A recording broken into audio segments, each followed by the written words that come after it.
Hello, it was a quite a long one yesterday, wasn't it? But hopefully you'll found that of interest, looking at those different elements that you need to consider when you're deciding on the voice that you're going to be using for different situations, different reads, different circumstances, different products, and so on. Go back and listen to yesterday's if you haven't caught it already. That would be my advice. I really enjoyed writing that and presenting it yesterday, and hopefully you got value from it as well. Can you dial it down a bit? Have you ever had that said to you, maybe in a pub or restaurant or a party or something like that? Maybe when you're talking at home. Whoa, Peter, all right, dial it down a bit, son. Yeah, something along those lines. What about if you're in a studio, a voiceover booth, or doing some radio presentation, and you might have a director or a producer or a colleague or a boss saying to you, okay, just pull back a bit, just dial it down, just calm down. Whoa.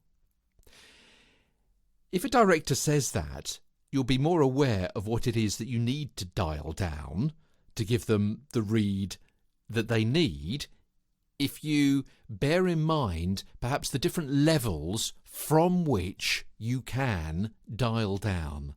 Now, obviously, the list is it could be exhaustive. You know, it could be talking about every single different element, as we spoke about yesterday. There could be umpteen different levels, hundreds of different levels. But let's just take a look at the six different kind of levels of read, depending on some of the elements we spoke about yesterday, but mainly the energy of the read, the projection, the volume, the speed, and that kind of thing, and the different kind of situations in which you may use these different voices. So we'll start off at level 6 with the announcer read. And as I say, 6 levels, essentially. It's subjective. It's just what I've come up with. It's not definitive. But let's start off with level 6, which we've spoken about before. And that's the announcer read, with the style loud, fast, the presenter almost shouting at the audience with energy and emotion. They're in your face. It's designed to be clear, directive. Although it may perhaps also turn off an audience. Now, the announcer read is pretty rare nowadays. It can be seen as cliched and cheesy. It's a bit like a kind of circus ringmaster. Ladies and gentlemen and children, roll up, roll up. They're often written in a very stylised way, irregular words and syntax and so on. Syntax, the arrangements of words and phrases to create the sentence in a language. Short, sharp sentences, high volume and speed.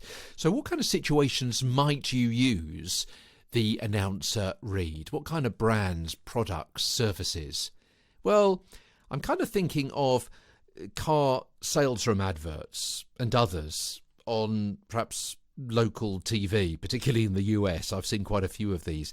Maybe gospel preachers on religious TV channels, or if you're in the UK, think of the Sillet Bang adverts from a couple of decades back. Often this kind of presentation style is used for kind of what you see is what you get adverts, shouting about money-saving deals, simplistic solutions, basic brands. Basic brands? Yeah, because it sounds cheap and in your face. This kind of voice, this kind of presentation was often used to announce variety-type TV shows. Ladies and gentlemen, on tonight's show. It's a bit like the X Factor in the UK, yeah, with Peter Dixon, with that big, bold voice. And the style just kind of stuck. I mean, he does it in a cheesy way. He would be the first to admit that he goes over the top on purpose, almost a parody of himself doing it. And such reads target a very broad demographic. They try to capture attention.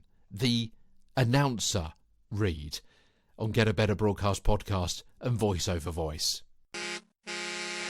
Claim freight notice this weekend at American Freight. Over 1,000 truckloads of living room furniture. 7-piece living room groups that include a sofa, love seat, coffee table, 2 end tables, and 2 designer lamps. You get all 7 pieces from only $398 complete. Free layaway, same-day delivery. Come to the loading docks this weekend only at American Freight in Fairfield at the corner of State Route 747 in Mulhauser, and in Florence at the corner of Turfway and Dixie. Remember me? Barry Scott. Over 1 million women around the UK are at it. They've replaced their multi-purpose cleaners with Silitbang Universal Degreaser. It's great on worktops. I don't need any other cleaner. The grease on my hob used to drive me mad, but Silitbang takes care of it. I even use it on my pots and pans. Amazing. Hobs, grills, surfaces, pots and pans. So wonderful. Silitbang Universal Degreaser. Bang, and the dirt is gone. So, just to explain, those are a couple of examples of the announcer kind of presentation. Neither of those products, brands or services are sponsors of this podcast, purely being used there for illustrative purposes.